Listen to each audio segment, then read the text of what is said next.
आज का वीडियो आप लोगों के लिए बहुत ही महत्वपूर्ण है। इस वीडियो को आप पूरा अंत तक जरूर देखिए। आज हम आपसे बात करने जा रहे हैं एसबीआई नेट बैंकिंग के बारे में कि किस प्रकार से आप नेट बैंकिंग का उपयोग एक सिक्योर तरीके से कर सकते हैं। नमस्कार, मेरा नाम है हरेंद्र सिंह ठाकुर। मैं आप लोगों का सभी का स्वागत करता हूं हमारे आपके चैनल जीनियस नोशन में। यदि आप इस चैनल पर नए हैं तो तुरंत चैनल को सब्सक्राइब कर लीजिए। साइड में जो बेल आइकन का बटन आपको दिखाई दे रहा है, इस पे क्लिक करने के बाद में ऑल पे क्लिक कर लीजिए।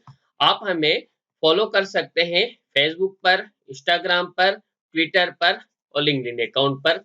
यदि आपने इस वीडियो को अभी तक लाइक नहीं किया है तो तुरंत लाइक कर दीजिए। साथ में अपने दोस्तों को शेयर करिए और कमेंट करना बिल्कुल ना भूलें। आज हम लोग सभी का किसी न किसी बैंक में अकाउंट है। बैंक में अकाउंट होने के साथ में हमारे पास नेट बैंकिंग की सर्विस भी होती है, चाहे वो एसबीआई बैंक की सर्विस हो, चाहे और किसी बैंक की सर्विस। आज मैं आपको एसबीआई बैंक की सर्विस के बारे में बताने वाला हूं। नेक्स्ट किस वीडियो में मैं आप लोगों को और दूसरे बैंक की नेट बैंकिंग के बारे में बताऊंगा। जब भी हम नेट बैंकिंग के लिए लॉगिन करते हैं, कुछ बातों का हमें ध्यान रखना बहुत ही जरूरी है। वो कौन-कौन सी टिप्स हैं जिनका हमें ध्यान रखना चाहिए और उनका ध्यान रखने के साथ में हम सिक्योर तरीके से नेट बैंकिंग का उपयोग कर सकते हैं। तो चलिए स्टार्ट करते हैं। सबसे पहले हमें नेट बैंकिंग की साइट ओपन कर लेना है। ओपन करने के बाद में हमें लॉगिन पर क्लिक करना है। यहाँ पर हम लोगों को कंटिन्यू टू लॉगिन पर क्लिक करना है, लेकिन क्लिक करने से पहले हमें ये समझना है कि हमें किन-किन बातों का ध्यान रखना चाहिए सिक्योर नेट बैंकिंग के लिए। तो आइए सबसे पहले हम समझते हैं कि हमारा जो कंप्यूटर है वो वायरस फ्री होना चाहिए। मीन्स हमारे कंप्यूटर में किसी भी प्रकार का वायरस नहीं होना चाहिए। और भी यहाँ पर निर्देश दिए गए हैं, इनको आप पूरी तरीके से पढ़िए और समझिए कि किस प्रकार से आप सिक्योर नेट बैंकिंग का यूज कर सकते हैं। और भी चीजें हैं जो मैं आपको बताने वाला हूँ। थोड़ा सा हम स्क्रॉल डाउन करेंगे। स्क्रॉल डाउन करने के साथ में यहाँ पर लिखा हुआ है कि जो आपका यूआरएल है ब्राउजर का, उसकी एड्रेस बार में आपको HTTPS पर ध्यान देना बहुत जरूरी है। यहाँ पर हम देखते हैं कि जो साइट हमने ओपन की है उसमें HTTPS है। इसका मतलब है कि हमारी साइट सिक्योर है।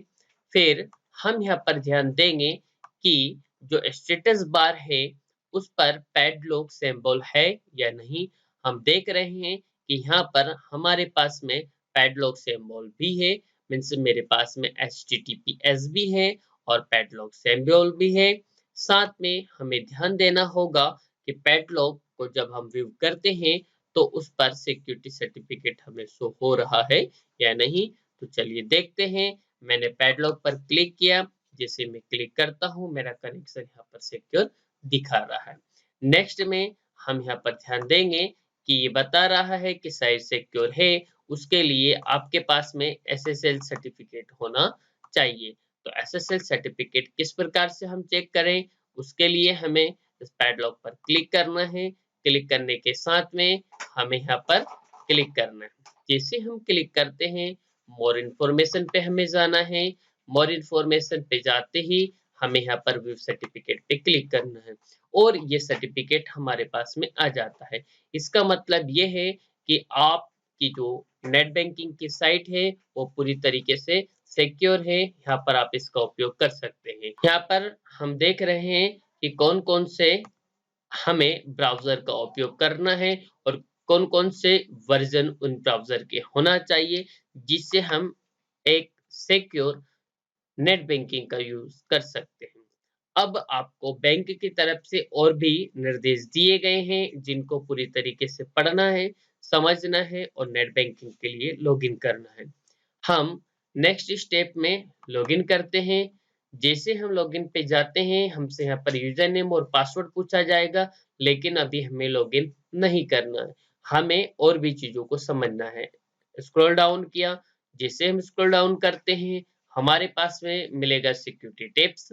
जैसे मैंने सिक्योरिटी टिप्स पर क्लिक किया, मेरे पास में कुछ सिक्योरिटी की इंफॉर्मेशन आ जाएगी। यहाँ पर आप देख रहे हैं कि कुछ सिक्योरिटी की टिप्स हमें बताई जा रही है एसबीआई बैंक की तरफ से, जैसे कि ऑपरेटिंग सिस्टम के बारे में हमें बताया जा रहा है कि आपका जो ऑपरेटिंग सिस्टम है वो अपडेट होना चाहिए रेगुलरी बेस पर।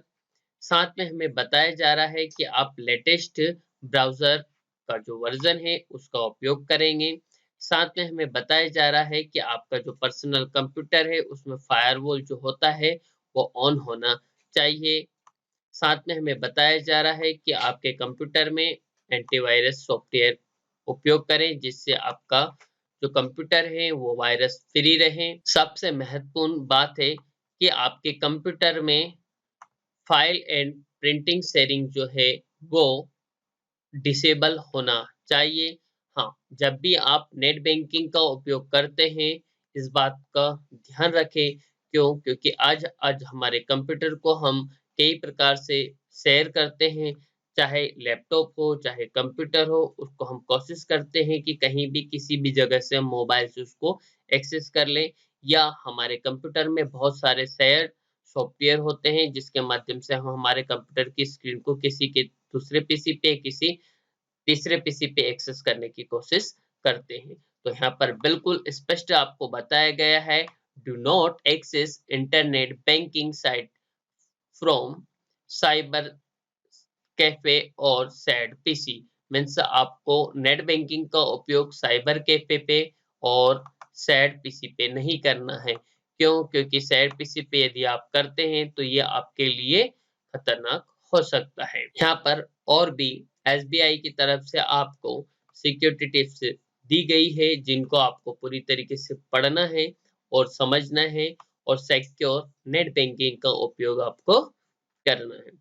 आप चाहते हैं कि इसी तरीके से और भी वीडियो मैं आप लोगों के लिए अपलोड करता रहूं, तो तुरंत इस वीडियो को लाइक करिए और कमेंट करके मुझे जरूर बताइए। Thank you so much.